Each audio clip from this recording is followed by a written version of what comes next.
유승민 후보, 남경필 후보입니다. 네, 유승민을 외쳐주십시오. 유승민! 유승민! 네, 끝까지 함께 해주신 우리 남경필 후보께도 네, 큰 박수를 부탁드립니다. 유승민! 남경필! 남경필! 예, 고맙습니다. 이제 아름다운 경쟁은 끝났지만 건강한 보수 재건과 바른정당의 승리를 위해 힘차게 달려나가자는 의미로 두 후보자와 주요 당직자분들을 함께 모시고 서로를 격려하고 각오를 다지는 시간을 갖도록 하겠습니다. 우리 김무성 고모님, 정병국 전 대표님 포함한 우리 당직자 여러분들은 무대 위로 올라와 주시기 바랍니다. 네, 그동안 고생해주신 선거관리위원 여러분도 함께 무대 위로 올라와 주시기 바랍니다.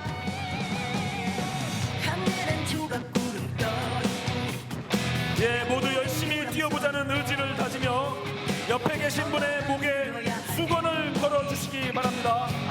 대선 승리를 위해 흘리는 땀방울을 서로 닦아주고 서로의 손을 잡고 5월 9일 대선 승리를 위해 모든 역량을 쏟아내겠습니다. 네, 옆에 계신 분에게 목에다가 그걸 한번 걸어주시죠. 우리 다 같이 땀을 흘리면서 열심히 하자는 의미입니다. 예, 우리 자랑스러운 바른정당의 첫 번째 대통령 후보 유승민입니다. 유승민을 함께 외쳐보겠습니다. 유승민! 유승민! 유승민! 유승민! 유승민!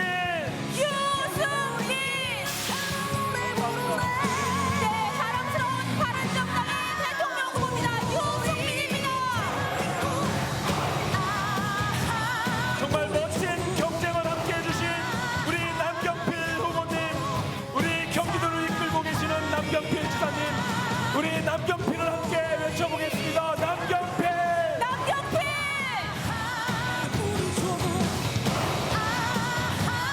고맙습니다. 감사합니다. 네, 우리 바른정당 반드시 대선에서 승리해서 오늘 당원 여러분께서 보여주신 지지와 열기를 반드시 대선까지 이어가겠습니다. 당원 여러분 큰 박수를 감사합니다. 부탁드리겠습니다.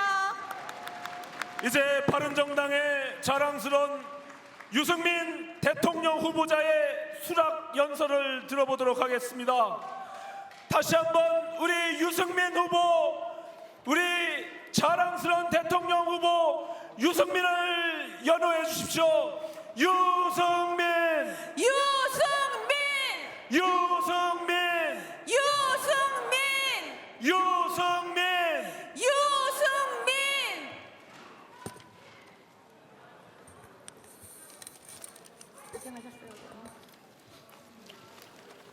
당원 동지 여러분 고맙습니다.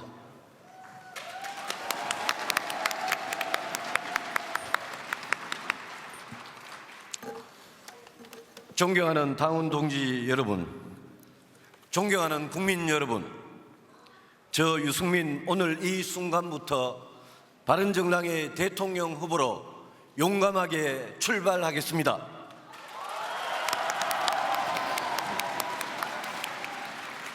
여러분의 뜨거운 기운을 받아 5월 9일 기필코 감동의 대역전 드라마를 만들어 내겠습니다. 무책임하고 무능한 세력들에게 우리의 자랑스러운 조국의 운명을 맡기지 않겠습니다. 저 유승민 반드시 국민의 마음을 모아 우리가 처한 안팎의 절대 위기로부터 대한민국을 구출해내는 대통령이 되겠습니다.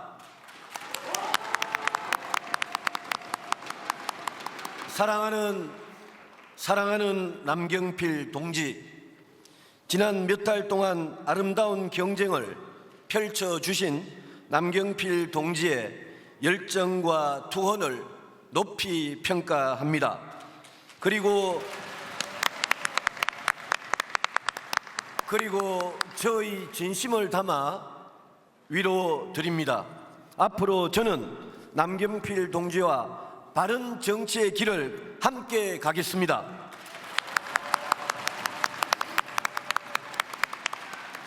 주호영 원내대표님, 김무성 고문님, 그리고 이 자리를 함께해 주신 선후배 당협위원장님들, 이제 치열한 경선은 끝났습니다. 우리 모두는 다시 하나입니다. 우리 모두 당을 시작하던 지난 겨울의 초심으로 돌아가서 따뜻한 공동체, 정의로운 세상을 향한 보수혁명, 정치혁명의 깃발을 다시 들어 올립시다.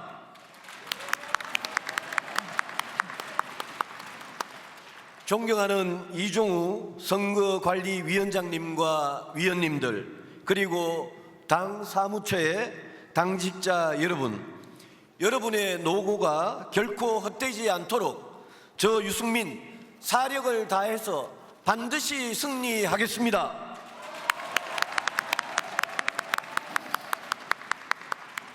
존경하는 국민 여러분, 당원 동지 여러분, 2달 전 이 자리에 모여서 바른정당을 만들면서 여러분께 약속드린 것이 있습니다.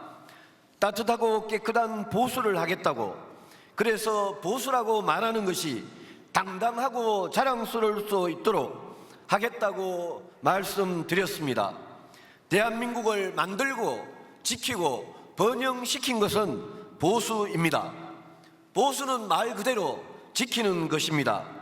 경제 위기로부터 대한민국을 노리는 북한의 핵 미사일 위협으로부터 반만년 역사를 가진 이 나라를 지키는 것은 보수입니다.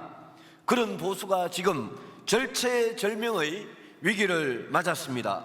흔적도 없이 사라질 괴멸될 위기에 처해 있습니다.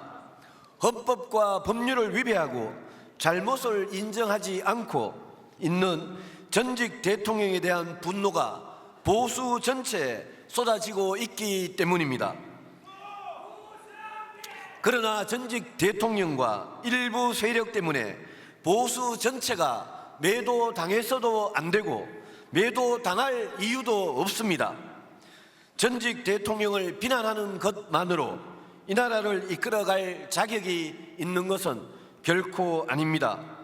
이 나라를 지켜온, 이 나라를 만들어 온 보수가 이제는 당당하게 고개를 들어야 합니다.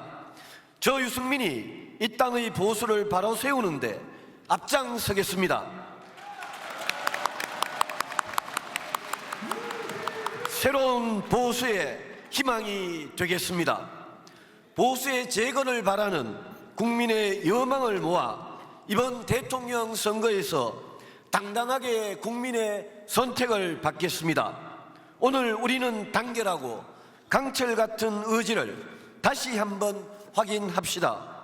어떠한 어려움이 있더라도 뚫고 전진하여 우리가 하고 싶은 제대로 된 정치를, 우리가 꿈꾸는 세상을 꼭 만들어 봅시다.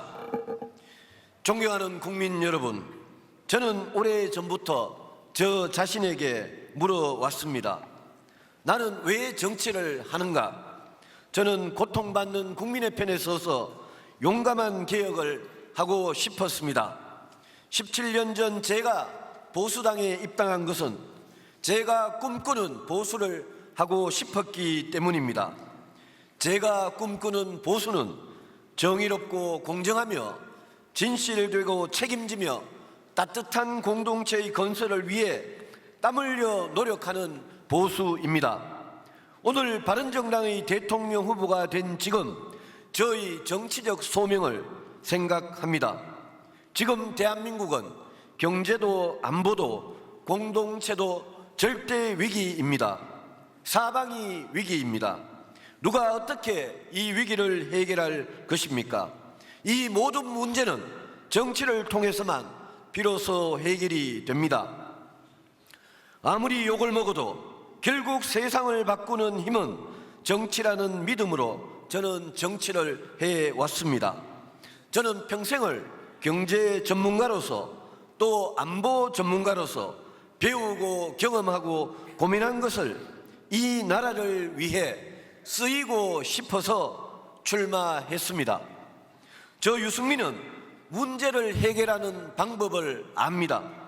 대통령이 되면 국민 여러분의 문제를 해결하는, 이 나라가 당면한 문제를 해결하는 능력 있는 대통령이 될 자신이 있습니다.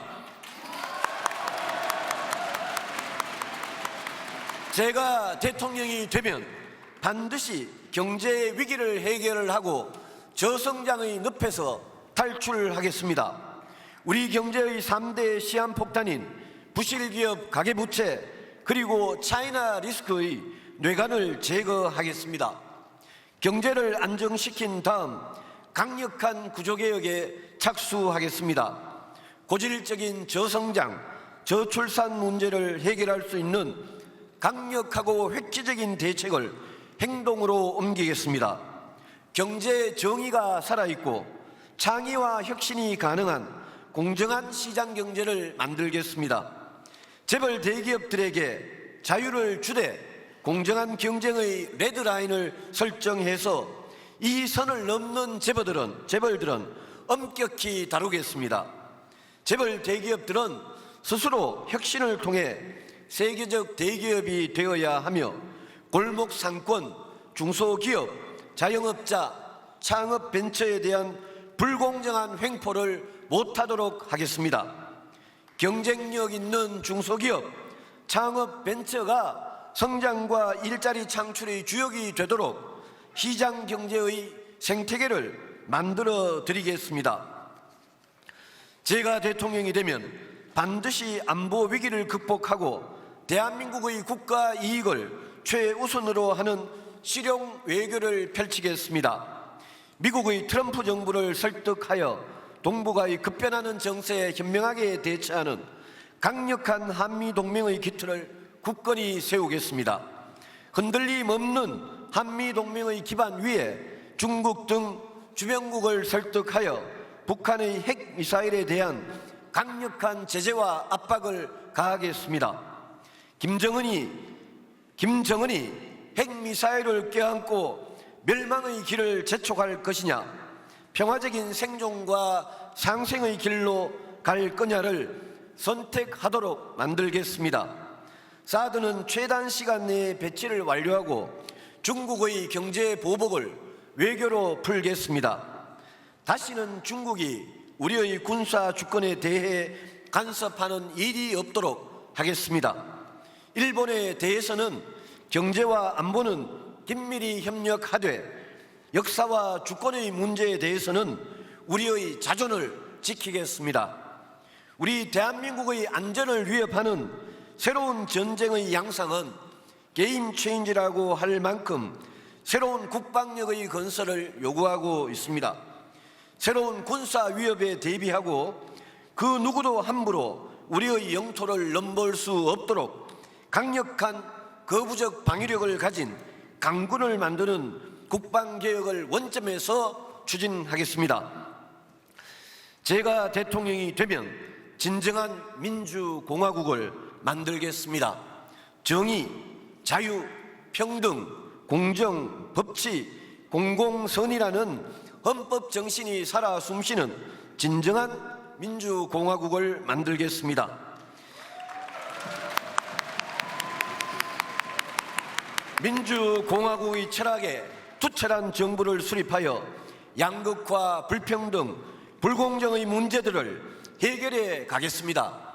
가난 때문에 삶을 포기하는 국민이 없도록, 교육의 기회가 없어 빈곤의 나락으로 떨어지는 아이들이 없도록, 일자리가 없어 인생을 포기하는 젊은이가 없도록, 공정하지 못한 세상에 절망하는 국민이 없도록 따뜻하고 정의로운 세상을 만들기 위한 국가의 역할을 다하겠습니다. 이를 바탕으로 국민 대통합에 나서겠습니다. 대통령이 되면 야당과 소통하고 포용하고 협력하는 협치를 반드시 실천하는 대통령이 되겠습니다.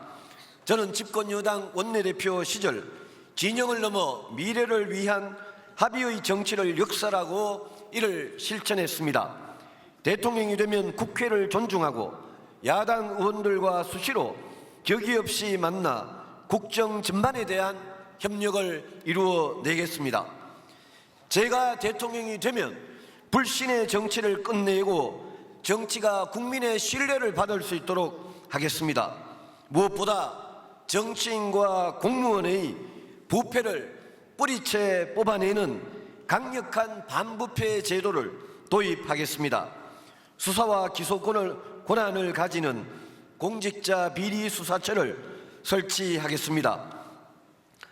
검찰, 경찰, 국정원, 국세청의 정치적 중립을 철저히 보장하되 이들 권력기관의 부패와 불공정은 용납하지 않는 제도적 장치를 만들겠습니다.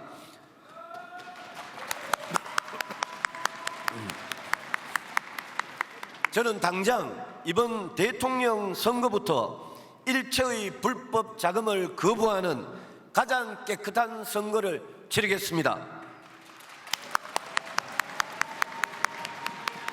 존경하는 국민 여러분, 사랑하는 당원 동지 여러분, 이번 대통령 선거는 대한민국의 운명을 가르는 선거입니다.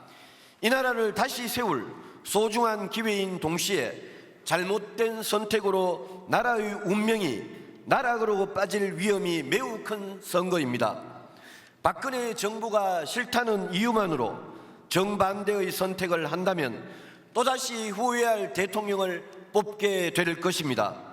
민주당의 문재인 후보는 안보관, 대북관이 매우 위험하고 경제, 노동, 복지, 교육, 보육 등 민생의 문제에 있어서는 철학과 정책의 빈곤과 무능을 그대로 드러내고 있습니다. 안보와 경제 위기를 극복할 비전과 정책, 능력이 없으니 문 후보가 외치는 것은 오로지 적폐청산, 정권 교체뿐입니다.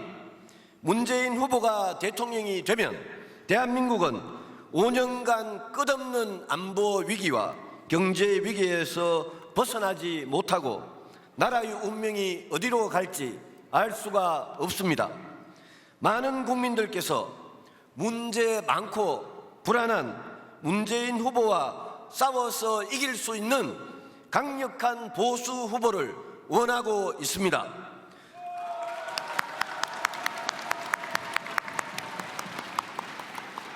본선에서 문재인 후보와 싸워서 이길 강한 후보는 저 유승민입니다.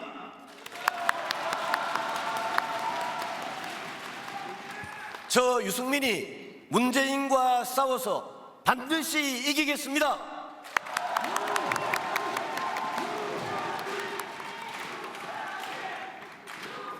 정의감과 도덕성을 갖춘 대통령, 경제 위기와 안보 위기를 극복할 능력 있는 대통령, 국민의 고통을 느끼고 공감하는 대통령, 저성장, 저출산, 양극화, 불평등, 불공정과 같은 대한민국의 적폐를 진정으로 해결해낼 수 있는 능력을 가진 대통령, 아이 키우고 싶은 나라, 창업하고 싶은 나라, 따뜻한 공동체, 정의로운 세상을 만들어갈 대통령, 저 유승민이 그런 대통령이 되겠습니다.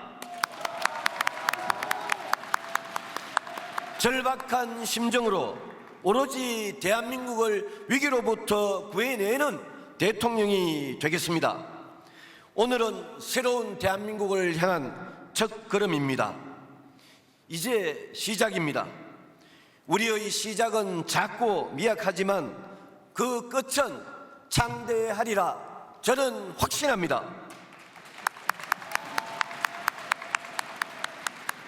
국민 여러분과 동지 여러분과 감동의 역전 드라마를 만들어내겠습니다.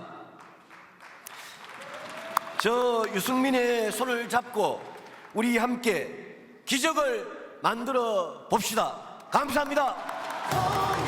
네, 우리 바른정당의 대통령 후보 유승민 후보께 다시 한번 큰 박수를 부탁드립니다. 유승민입니다. 자랑스러운 바른정당의 대통령 후보 유승민입니다. 감사합니다. 네, 여러분 유승민을 외쳐주십시오. 유승민! 네, 오마이TV 시청자 여러분, 지금까지 보신 것처럼 유승민 후보가 바른정당의 대통령 후보로 선출됐습니다. 자, 62.9%대 37.1%로 유승민 후보가 압승을 거뒀는데요. 자, 오연호 대표기자, 네. 자, 한번 분석을 해보죠. 예상대로 네. 나왔습니다. 그동안 유승민 후보가 리드하고 있는 만큼 네. 약 6대 4의 비율, 이게 그렇군요. 막판까지 계속 유지가 되었죠. 따라서 네. 남경필 후보가 기대했던 마지막 대역전극, 이건 이제 나오지 않았습니다. 홍수환 선수의 네, 역전극이 나오지 4전 5기 네. 이 희망이 있었습니다만 대역전극은 없이 그동안의 기조가 그대로 유지됐다고 네. 볼 수가 있겠습니다. 네. 유승민 후보의 수락 연설이 있었는데요. 네, 상당히 크게 좀, 두 가지였죠. 그렇습니다. 그러니까 이제 보수가 박근혜 전 대통령의 탄핵으로 네. 괴멸 위기에 있었는데 이 보수를 재건하겠다. 그래서 보수가 나는 보수다라고 당당하게 말할 수 있는 네. 그런 시대를 열겠다. 이게 첫 번째였고요. 네. 그다음에 가장 두 번째, 이게 제일 핵심적인 건데 문재인 후보, 더불어민주당의 문재인 후보가 될 것을 감안하고 네. 문재인은 안보에서 무능하다. 그리고 경제와 복지에서도 무능하다. 따라서 문재인 후보를 반드시 꺾겠다. 네. 이런 다짐, 두 가지 메시지를 담았습니다. 그렇습니다. 뭐 수락 연설에서는 네. 두 가지 메시지를 담으면서 좀 강력한 모습을 보여주겠다라고 네. 했는데요. 현실을 들여다보면 녹록지 않습니다. 그렇습니다. 네. 우선 첫 번째로 극복해야 될 게 이제 낮은 지지율이죠. 그동안 여론조사에서 다자 구도이긴 합니다만 매우 네. 낮게 나오지 않았습니까? 그렇습니다. 2.2% 네. 27회 조사에 네. 보면. 그리고 바른정당 안에서는 네. 이번에 경선에 대해서 네. 매우 긍정적인 평가를 했습니다만 사실은 국민들의 주목도는 또 떨어지지 않았습니까? 네. 따라서 이번에 이제 후보로 선출되면서 어느 정도 주목을 받게 되겠지만 그렇습니다. 과연 이 낮은 지지도를 얼마만큼 네. 올릴 것인가, 이게 첫 번째고요. 네네. 두 번째는 자유한국당하고 바른정당이 보수에서 분열되긴 했지만 네. 여전히 많은 국민들은 박근혜 전 대통령의 그 국정농단 이 책임이 네. 바른정당에도 있지 않는가. 그동안 새누리당을 하면서 그렇죠. 사실 유승민 후보도 박근혜 대통령의 비서실장 대표의 비서실장까지 네. 하고 그동안 박근혜 세력의 국정농단을 충분히 지적할 만한 시간적 여유가 있었고 그렇습니다. 상당히 많은 것을 봐오지 않았겠습니까? 네. 그러나 거기에 대해서 제대로 된 비판도 하지 못했고 제지도 못했다는 것. 이 책임으로부터 여전히 벗어날 수 없기 때문에 네. 국민들은 함께 심판해야 된다. 이런 기조가 있었어요. 네. 이것을 어떻게 극복할 것인가. 이게 또 과제가 되겠습니다. 그렇습니다. 자, 컨벤션 효과가 있을지 없을지 저희가 앞으로 있을 여론조사를 통해서 확인해 볼 텐데요. 네. 이런 과제들 유승민 후보가 극복할 수 있을지 네. 저희가 여기서 지켜보도록 하겠습니다. 네. 네. 그리고 이제 또 하나의 관전 포인트는 어쨌든 오늘 바른정당의 두 후보가 말이죠. 네. 자유한국당과 명백히 선을 긋고 그리고 다른 세력과 연정을 할 뜻을 펼쳤단 말이죠. 네. 따라서 이제 안철수 후보가 지금 유력하지 않습니까? 네. 국민의당. 그렇습니다. 이쪽과 어떤 수준의 물밑 대화를 통해서 연정의 혹은 협상의 폭을 높여갈지 네. 이것도 이제 앞으로 주목거리가 되겠습니다. 어쨌든 오늘 현장에서 우리가 볼 수 있었던 것은 반 문재인, 이게 네. 최대 화두입니다. 그렇습니다. 이 반 문재인을 가장 중심적으로 놓고 있기 때문에 그렇다면은 문재인 대통령 시대를 막기 위해서 다른 당과 어떤 연합전선을 펼칠까? 네. 이것도 앞으로 귀추가 주목이 되고요. 네. 그리고 이제 오늘 경선전에서 펼쳐졌듯이 원고 없이 보는 연설, 원고 없이 하는 연설, 이런 네. 자유스러운 이 스타일, 이게 본선전에서 얼마나 통할지 그렇습니다. 다른 후보들에게, 특히 문재인 후보나 이런 후보들에게 나중에 네. 후보가 된다면 말이죠. 네. 어떤 영향을 미칠지 이것도 관심거리입니다. 그렇습니다. 자, 이렇게 저희가 보수정당으로서는 네. 원내 보수정당으로서는 처음으로 네. 이렇게 대통령 후보자가 선출되는 이 현장 함께 해드렸고요. 자, 이제 이어서 유승민 후보의 기자회견도 준비가 되어 있는 걸 좀 보이는데요. 네, 아직 시작은 하지 않았군요. 지금 뭐 지지자들에게 지금 네. 둘러싸여서 그렇습니다. 있는 모습입니다. 네. 아마도 정치인 유승민에게는 오늘이 가장 역사적인 날이 되겠죠. 네. 그동안 대통령 후보로는 나서지 못했는데 어쨌든 바른정당, 보수의 한 축인 바른정당에서 네. 대통령 후보로 당선됐습니다. 지금 아주 굉장히 밝은 표정으로 지지자들에게 둘러싸여서 축하의 인사를 받고 있네요. 네, 그렇습니다. 자, 저희가 오늘 이렇게 바른정당의 대선 후보 선출 대회를 함께 보내드렸고요. 네. 저희는 내일 이제 네. 대선으로 가게 되어 있죠. 그렇죠. 네. 내일 이제 또 더불어민주당의 두 번째 지역 경선이 그렇습니다. 펼쳐지지 그렇죠. 않습니까? 네. 굉장히 중요한 의미를 갖고 있습니다. 네. 광주 경선에서 문재인 후보가 60%를 넘겼죠. 그렇습니다. 압승을 60%. 했어요. 네. 그러나 이제 안희정 후보 그동안 쭉 여론조사에서 2위를 달리던 안희정 후보가 20%밖에 안 나왔어요. 그리고 이재명 후보와의 격차가 0.4%밖에 안 되지 않았습니까? 그렇습니다. 따라서 굉장히 네. 2위 싸움이 치열한데 특히 네. 안희정 후보의 텃밭이지 않겠습니까? 그렇습니다. 충청권이. 충청. 네, 그래서 안희정 후보 입장에서는 여기에서 네. 상당한 표차로 압승을 해야만이 앞으로 긴장감 있는 경선을 계속 유지해 갈 수가 있을 텐데 말이죠. 네. 과연 그렇게 될지. 그리고 네. 이게 충청권이지 않습니까? 충남이 아니고. 네. 이제 안희정 지사의 기반은 충남이지만 대전과 충북에서는 그동안 문재인 후보가 앞서고 있었기 때문에 네. 안희정 후보의 충남에서의 우세가 과연 충청권 전체에 그렇군요. 영향을 줄지 안 줄지. 네. 또 문재인 후보가 이 1위 전 지역에서 골고루 50%를 넘는 1위를 이어갈지. 네, 네. 또 이재명 후보는 비록 열세 지역이긴 합니다만 어느 정도 선전할지 주목거리입니다. 그렇습니다. 저희가 2017 대선 오장박이 간다. 네. 내일은 대전에서 인사를 드리겠고요. 네. 그리고 저희가 아까 속보로 전해드렸듯이 네. 세월호 미수습자 그렇습니다. 유해가 발견이 됐습니다. 네. 그래서 저희 오마이TV 카메라와 또 김종훈 기자가 급파가 됐는데요. 지금 이동하고 있죠? 네, 이동하고 있는데요. 저희가 네. 내일 아침 일찍부터 네. 그 현장 소식을 또 전해드리도록 그렇습니다. 하겠습니다. 여러분들 내일도 오마이TV를 통해서 함께해 주시면 고맙겠습니다. 자, 2017 대선 오장박이 간다. 오늘은 바른정당의 대선 후보 선출 대회 현장 함께했고요. 내일 다시 인사드리도록 하겠습니다. 네, 지금까지 시청해주신 여러분 정말 고맙습니다. 내일 뵙겠습니다. 고맙습니다. 감사합니다.